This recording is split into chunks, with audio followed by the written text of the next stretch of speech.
This is a Hot Pie Original. You know what has happened over the past 24 hours? I would submit to you once again, there's a total disconnect. And nobody seems to notice, nor does anyone seem to care. Here's an example of the amazing, but not all that surprising disconnect. You go to the store and you pay for your 6-pack of beer, but you don't get the 6-pack of beer and you scream, "Give me my beer," or "Give me my money back." That's the way it works, right? Taxpayer, you paid for the beer and you're not getting the beer. And you don't seem to care. In fact, just the opposite seems to be happening. You seem to be cheering it on that you don't care. Here's why I give the ridiculous example, because it's not all that ridiculous. Red states are turning away the beer money, the unemployment money. And we can debate, and we'll debate, and I'll argue maybe the unemployment money, the way it was structured, was not a very good idea. But that's not the point of the conversation. The point is to point out the unbelievable disconnect. You punch someone in the face at the store if you don't get your money back for what you paid for, right? Not here.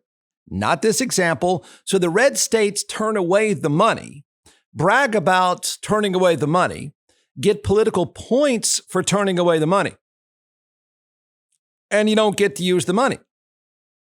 Did the governor of Texas or any other red state mention that we get the money back? In other words, if we turn away these, quote, stimulus funds, and I don't think it was a great idea, and I get some of the arguments, many of the arguments being used that says, yeah, you can't find someone to work in a restaurant because the money is too big. But that's not the point right now. The point is, are you getting the money back? You ever notice how in the world of politics and taxes, when somebody brags about taxes, do you ever notice how you don't really get it back? You think you're going to get this money back? You turned it away and you didn't get your beer. Now, that aside, you may keep score one way, and you should. But Team Greg Abbott, the presidential candidate, I believe that to be true. He sure acts like it a lot. The marketing team for the presidential candidate, Team Greg Abbott, I think they feel like they've had a pretty good 24 hours. And that's all that matters to them. Remember how voters approach things, and there's plenty of people that have listened to me through the years, and you've heard me use this. I think it's more true than ever. And in fact, I think it's going to weave its way through a lot of these discussions today and every day going forward. And that is that in politics now, you, the voter, because it is our fault, what we have in office is a mirror image of what we want. We are that screwed up and we are that simplistic. But you don't vote in favor of something. You vote against someone. And I think the past 24 hours and the reaction to the past 24 hours and the absolute glee the marketing team of Greg Abbott has today proves you don't vote in favor of something. You vote against someone. The money doesn't matter. The optics are all that matters.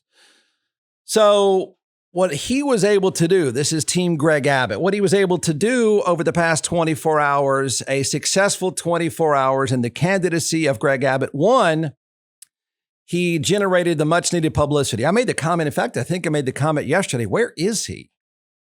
He's disappeared. Well, he emerged and got all that matters. Fox News mentions.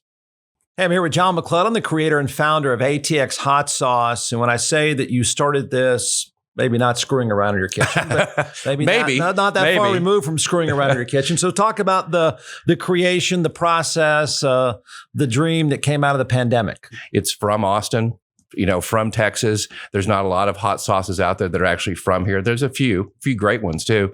But, Frank's and Tabasco and some of these other ones, I want something that's Texan like me. It's different. And I think that's what Texas is a little bit about. That's what Austin's about. So that flavor first, without the vinegar, and then going into the heat after that, but not a blow your head off heat. If you notice, a lot of the hot sauces out there that you see are like Da Bomb or Death's Door, right? Yeah. And they're just supposed to blow your head off when you do it, when you taste it. Well, that's not the kind of hot sauce that I'm making. I'm making a hot sauce for the everyday person, for the condiment for every single day. And that's why the flavor first, heat second is so important, that you get those flavors, the nuances, whatever food that you're making. All right, order a box now. It's atxhotsauce.com, atxhotsauce.com. Right? He hit in 24 hours, Greg Abbott hit his Fox News quota. And he got to brag a little. I even heard this in the moment on CNBC, where he got to brag a little on CNBC about companies coming to Texas. That's Austin. Workers coming to Texas. That's Austin. But he got to do that bragging too. So he got check and check. He got the ultimate prize though. And the prize is exactly what I've just said. He got to talk trash in Greg Abbott standards, which is different than Donald Trump, no doubt about it. But he got to talk trash on Joe Biden, because that's all the crowd cares about. You don't care that you're getting a return on your investment. You don't even care that you're not getting your money back. You don't care that you frankly got ripped off. All you really care about is, did he get to talk trash on Joe Biden? And that is a check mark as well. So he also got to point out, Greg Abbott, that the COVID numbers in the state of Texas, and I think in fairness, he was right. I mean, he did this back in March, and he did this goofball news conference, and it was weird. It was a bizarre moment, and I think he was doing it to run away from the winter storm. But the point is, the numbers have been going down, and he does get to brag about that. Did he cause it? No, but he does get to take ownership, and the numbers have been going down, and he got to talk trash on Joe Biden about that as well. So the 24 hours of Greg Abbott, presidential candidate Greg Abbott, could not have gone any better. Now, the thing about the money, he gets to say, like other red states, we don't want your money, even though many of the voters in most of these red states need the money. Never mind that it's your own money.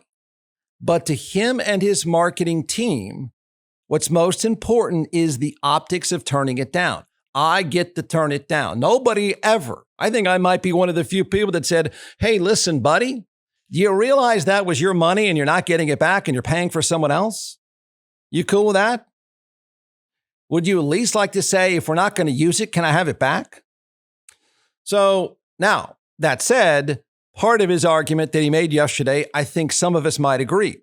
He's backed up, I believe, by the Restaurant Association of Texas or wherever. And I think they probably have interest in this as well. And that is the blanket policy from the beginning, right? I mean, we all go back in time, chaotic times. You don't know what to do. The Trump administration, the Biden administration, they're throwing money at us, just trying to stop the bleeding, honestly. And I really don't know if we can completely blame them. But the idea itself was not a great idea. And that is a blanket policy of a lump sum of money thrown into the marketplace, and it's not used for basics in many cases, not saying all, many cases, I don't think is a great policy. You having the money to go buy stocks, or you having the money to pay off credit card debt, or having enough money not to go back to the restaurant and work is not a great idea. It's not good policy. But we are not in a place anymore. We do not argue policy. We don't argue the front end of financial policy. We don't even look at the details. So the debate that could have happened, should have happened from red states, blue states, wherever, should have happened in the beginning. Is this the right idea? But the decision was made, the money was sent, and now to turn it away is throwing away your money. But you don't care. Or at least the supporters of Greg Abbott aren't going to care. Now, the Fox News crowd really got what they wanted. And that's all that matters for Greg Abbott. And that is, he got to say, like many others, I don't want your money, don't need your money. Blank off. Check. Fox News loves it.